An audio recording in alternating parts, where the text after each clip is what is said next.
સુરતમાં હત્યાઓનો સિલસિલો યથાવત, શહેરમાં ગુનાખોરીનો ગ્રાફ સતત વધી રહ્યો છે.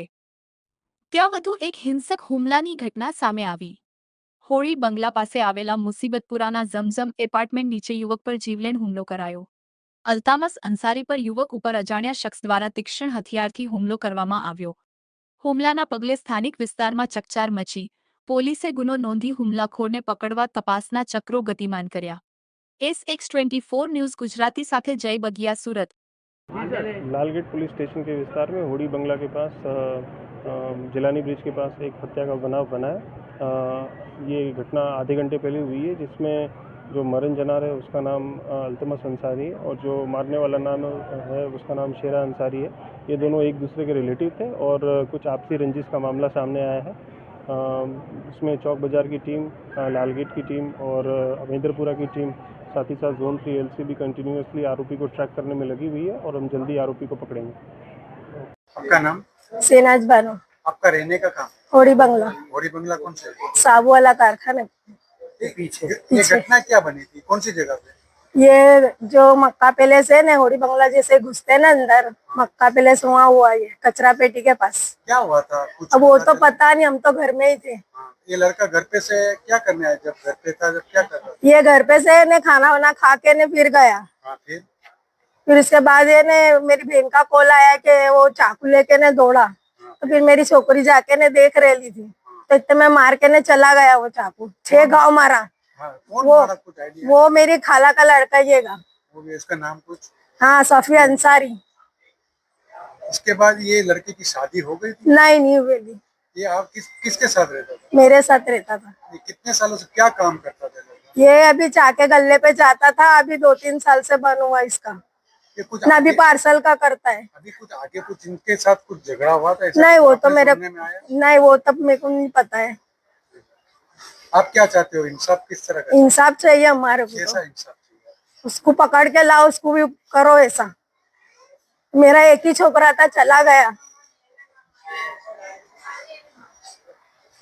सूरत मीडिया वेलफेर एसोसिएशन द्वारा शैक्षणिक किट वितरण।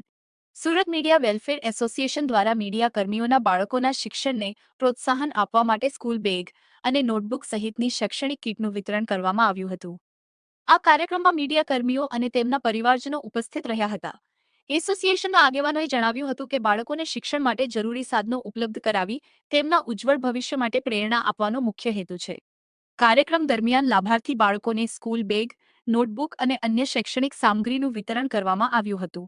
ઉપસ્થિતોએ એસોસિએશનની આ પહેલને આવકારી હતી અને સમાજ પ્રત્યેની જવાબદારી નિભાવવાના પ્રયાસોને બિરદાવ્યા હતા. SX24 ન્યૂઝ ગુજરાતી સાથે જય બગિયા सूरत।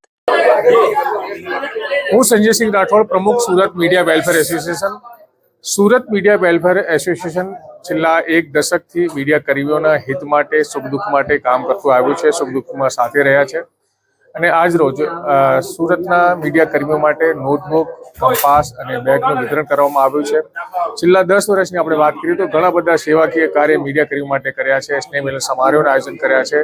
સુખ દુઃખના અમે મીડિયા કર્મીઓની સાથે ઊભા રહ્યા છે અને આવનારા ભવિષ્યમાં પણ સુરતના મીડિયા કર્મીઓ સાથે અમે ઊભા રહીશું અને સુરત મીડિયા વેલફેર એસોસિએશનના દરેક સભ્યો અને જે પદાધિકારીઓ છે એ કાયમી મીડિયા કર્મીઓ માટે કામ કરતા રહેશે।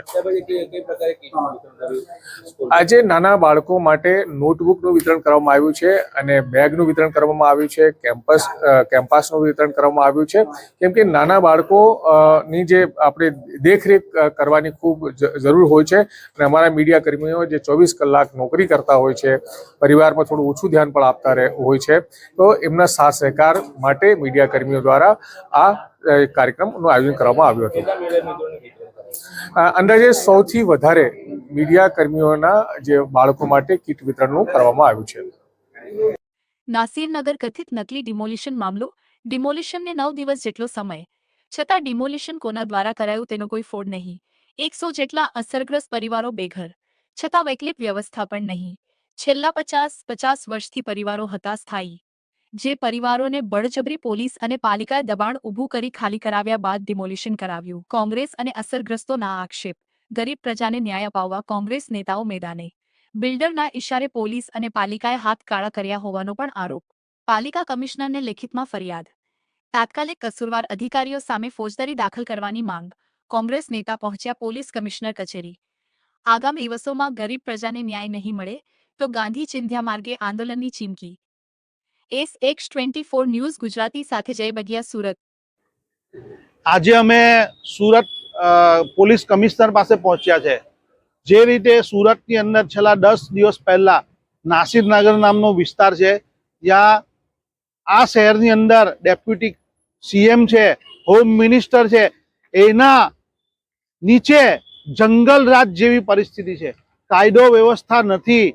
આજે જે રીતે ડાકુઓ આવે છે એ રીતે સાદા કપડામાં પોલીસો આવે છે. સાદા કપડાની અંદર બધું આવે છે, મશીનો, સરકારી મશીન બધું જ આવી જાય છે અને 100 જેટલા ઘરના લોકોના ઘરમાં લૂંટ મચે છે અને આખું ડિમોલિશન કરીને ઘર તોડી દેવામાં આવે છે. 112 પર એટલી ઘણી ફરિયાદ કરવા છતાં કોઈ ત્યાં હાજર નથી થતું.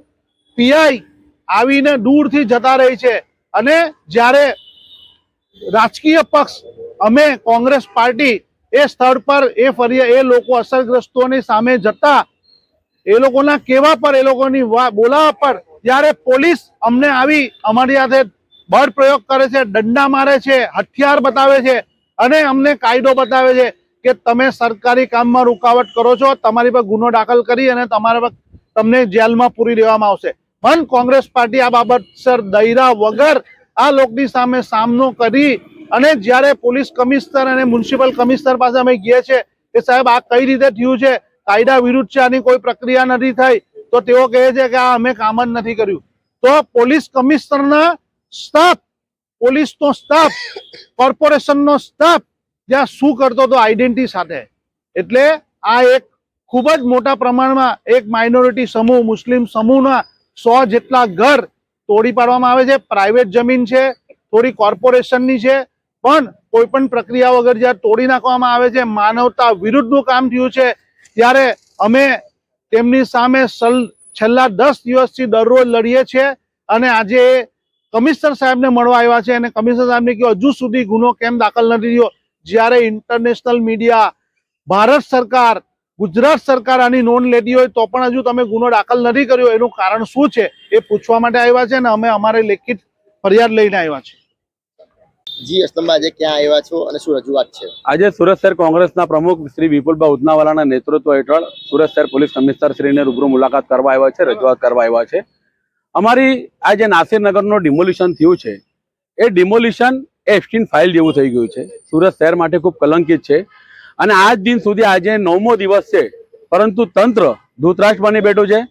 જાણે એવું લાગે છે કે આ ડિમોલિશન પાકિસ્તાનથી કોઈ આતંકવાદી આવ્યા હશે કે ચંબલના ડાકુ આવીને કરી ગયા છે. પોલીસની હાજરી છે, સુરત મહાનગરપાલિકાના જવાબદાર કર્મચારીઓની હાજરી છે. દિવસના અજવાળે ડિમોલિશન થયું, તેમ છતાં તંત્ર મગનું નામ મરી પાડતું નથી અને મ્યુનિસિપલ કમિશનર નાગરાજન ચૂંટાયેલા જનપ્રતિનિધિઓને પણ ખોટું બોલી રહ્યા છે, મીડિયાને પણ ખોટું બોલી રહ્યા છે. અહીં સુધી કે જે જયંગ જીવન રામજીવાલા કાર્યપાલક ઇજનેર છે, જે સૌથી મોટા આમાં કટકી વાત છે, ભ્રષ્ટાચારી છે, એને મીડિયા સમક્ષ કીધું કે સુરત મહાનગરપાલિકાએ ડિમોલિશન નથી કર્યું. આજે મેં એનો વિડીયો બહાર પાડ્યો છે કે જે સમયે ડિમોલિશનની કાર્યવાહી ચાલતી હતી, સુરત મહાનગરપાલિકા સેન્ટ્રલ ઝોનનો જે ઇજારદાર છે શ્રીરામ એજન્સી વાળો, એના પોકલેન મશીન, JCB મશીન, એના લેબરો કામ કરતા હતા, એને માર્ગદર્શન આપતા હતા શ્રી જયંગ જીવન રામજીવાલા, સેન્ટ્રલ ઝોનનો કાર્યપાલક ઇજનેર છે. જે IDD વિભાગનો કાર્યપાલક ઇજનેર છે સુજલ પ્રજાપતિ, સેન્ટ્રલ ઝોનનો ડેપ્યુટી ઇજનેર છે અર્પણ પરમાર અને જે સેન્ટ્રલ ઝોનનો શહેર વિકાસમાં જે આસિસ્ટન્ટ ઇજનેરો છે જેમાં મોનિક ગઢિયા, નરેશ ગલચર, જેનિશ પટેલ, ઋષિકેશ પટેલ અને એમની સાથેની જે TA અને સુપરવાઇઝરોની ટીમ છે જેમાં મહિલા કર્મચારીઓ પણ હાજર છે, એવા 25 જેટલા કર્મચારીઓ હાજર થઈને એમ રોડની માપણી નહીં કરતા હતા, પરંતુ ગરીબોના ઘરને ટાર્ગેટ કરતા હતા અને ડિમોલિશન કરાવતા હતા. એટલે એ લોકોએ દિન દહાડે બિલ્ડરના લાભાર્થે જે સોપારી ફોડી છે, એ કોંગ્રેસ પાર્ટી આવો અન્યાય કોઈ પણ સંજોગોમાં ચલવી નહીં લેશે. મ્યુનિસિપલ કમિશનરને આજે અમે 50 જેટલા વિડીયો મોકલાવ્યા છે, ઈમેલ કર્યા છે અને રજૂઆત કરી છે કે તમે સાચો અને નૈતિકતા હોય તો આ ભ્રષ્ટાચાર જે અધિકારીઓ છે તાત્કાલિક અસરથી સસ્પેન્ડ કરો અને તમે સસ્પેન્ડ નહીં કરો તો મ્યુનિસિપલ કમિશનરના પણ આ કોલસાની દલાલીમાં હાથ ચાલાશે. પોલીસ કમિશનર પણ આમાં સંડોવાયેલા છે. જો એ લોકો આજ દિન સુધી કામ નથી કરતા કે એમાં એક્શન નથી લેતા, એટલે એ પણ રૂપિયા લઈને દબાયેલા છે, તો જે એક્શન ના લેતા હોય એ જ બની શકે છે. અને સરકાર મૌન ધારણ કરીને બેઠી છે, દુષ્ટાટ બનીને બેઠી છે. એક તરફ સરકાર કહે છે કે અમારી ગુજરાતની સરકાર હાઈટેક સરકાર છે, વિકાસશીલ સરકાર છે. શહેરમાં ઠેર ઠેર પોલીસના CCTV કેમેરા લાગે છે. શહેરમાં ઠેર ઠેર સુરત મહાનગરપાલિકાના CCTV કેમેરા લાગેલા છે. દિવસના અજવાળા આટલું મોટું ડિમોલિશન થઈ ગયું, 100 પરિવારોને ઘરના 2 ઘર કરી દીધા અને તંત્રનું પેટનું પાણી નહીં હલે, જાડી ચામડીના તંત્ર ડાયનોસરની ચામડીને પણ શરમા એવા થઈ ગયા છે. અને કોંગ્રેસ પાર્ટી એના સામે જન આંદોલન કરશે, જરૂર પડશે ગાંધી ચિંતા માર્ગે આંદોલન પણ કરશે. અને જો હજુ સુધરશે નહીં અધિકારીઓ તો સુરત મહાનગરપાલિકાના જે ભ્રષ્ટાચારી કર્મચારીઓ છે એના મોઢા કાળા કરતા પણ અમે પીછાટ નહીં કરશું. છેલ્લો સવાલ, આખરે ડિમોલેશન કર્યું કોણ અને કોના ઈશારે? ડિમોલિશન બિલ્ડરના લાભાર્થે, એ પણ એ બિલ્ડર કે જે ભારતીય જનતા પાર્ટીનો ધનધાની બિલ્ડર છે.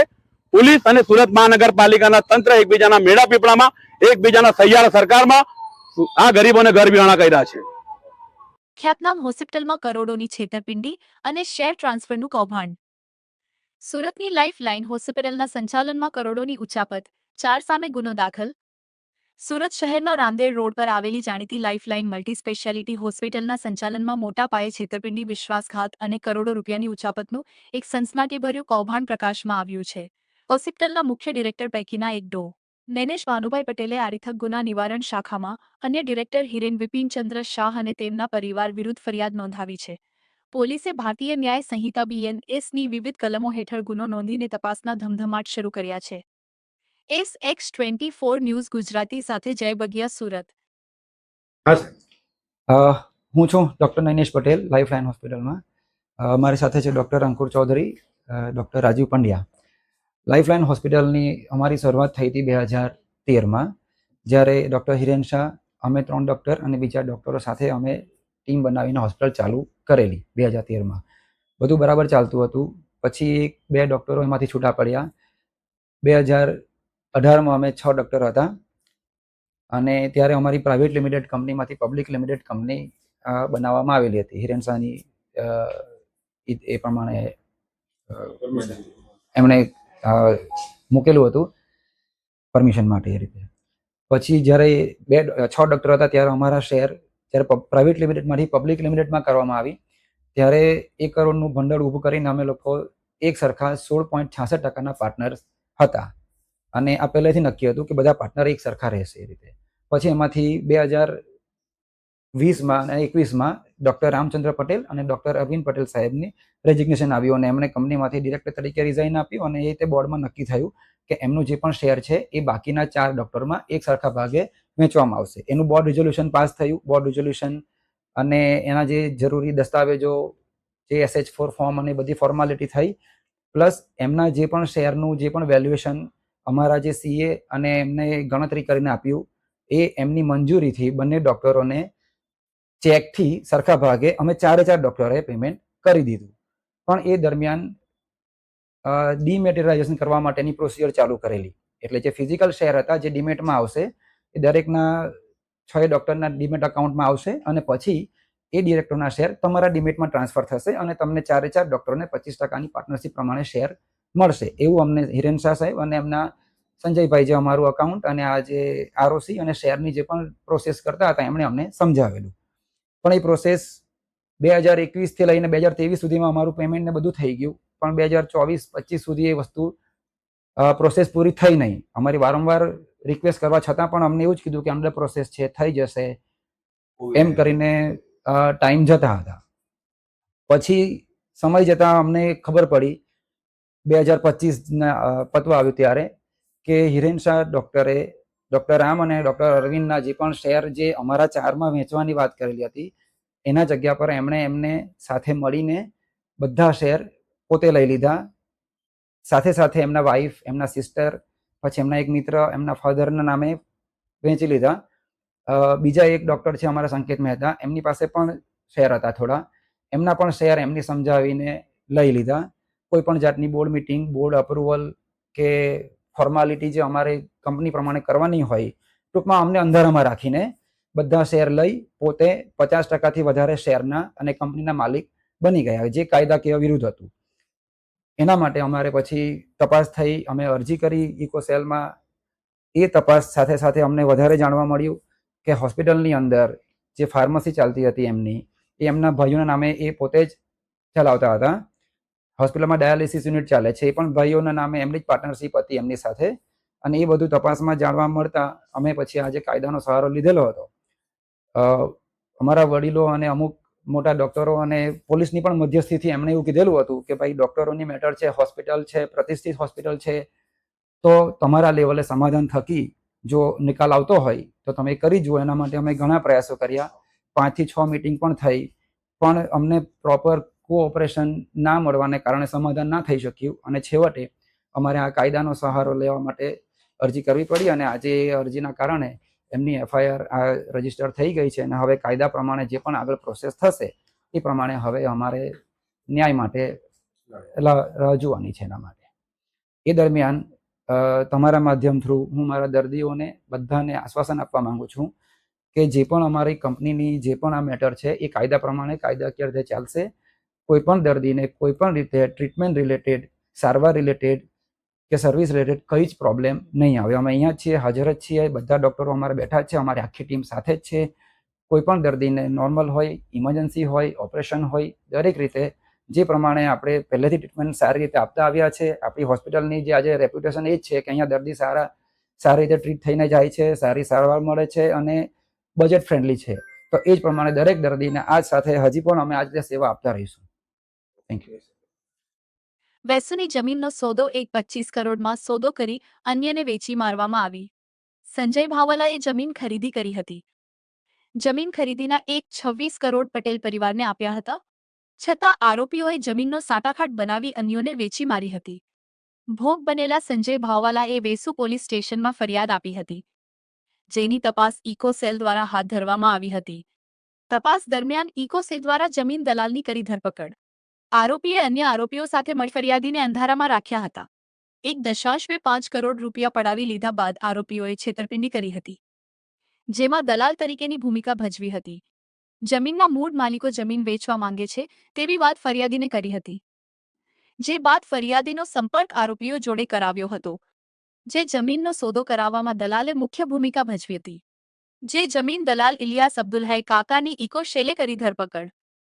સમગ્ર છેતરપિંડી કેસમાં મહેમૂદ ઇબ્રાહીમ પટેલ, યાહિયા મહમૂદ પટેલ, ઉમર મહેમૂદ પટેલ, સુલેમાન ઇબ્રાહીમ પટેલ, ફરીદા અબ્દુલ્હે પટેલ, નસીમા અબ્દુલ્હે પટેલ, યાસ્મીન અબ્દુલ્હે પટેલ, મોહમ્મદ ઇકબાલ અબ્દુલ્હે પટેલ, રશીદા અબ્દુલ્હે પટેલ, ઝેબન ઇસ્માઇલ પટેલ, અહમદ ઇસ્માઇલ પટેલ, તાહેરા બી ઇસ્માઇલ પટેલ, યુસુફ ઇસ્માઇલ પટેલ, નફીસા ઇસ્માઇલ પટેલ, તુનુશ મહમૂદ પટેલ, ઇયાસ અબ્દુલ કાકા જમીન દલાલ વિરુદ્ધ ગુનો નોંધાયો હતો. જે ગુનામાં દલાલની ધરપકડ કરી વધુ તપાસ ઇકોસેલ દ્વારા હાથ ધરવામાં આવી. ફરાર અન્ય આરોપીઓની પણ ઇકોસેલ દ્વારા શોધખોળ. SX24 ન્યૂઝ ગુજરાતી સાથે જય બગિયા, સુરત. સમગ્ર ગુજરાતમાં ડાયમંડ, ટેક્સટાઇલ, રિયલ એસ્ટેટના વ્યવસાયોમાં પ્રગતિ કરતું શહેર છે અને આ જ પ્રકારના વ્યવસાયમાં ઘણી વખત અસામાજિક તત્વો પોતાની ખરાબ દાનતથી ખરેખર સાચા અર્થમાં જે વેપારીઓ વ્યવસાય કરે છે તેમની સાથે વિશ્વાસઘાત અને છેતરપિંડીના ઉદ્દેશથી વ્યવહારો કરી અને તેમને પોતાની જાળમાં ફસાવતા હોય છે. આવા જ એક કિસ્સામાં ફરિયાદી શ્રી સંજય ભાવવાલાએ પોતે જમીન ખરીદી અને એ જમીન ખરીદી પેટે 1.26 કરોડ રૂપિયા આરોપીઓને આપી દીધા હતા અને આ પૈસા આપ્યા બાદ પણ આરોપીઓએ આ જમીન અન્ય લોકોના નામે સાટાખત કરી અને વેચાણ કરી દીધેલી હતી.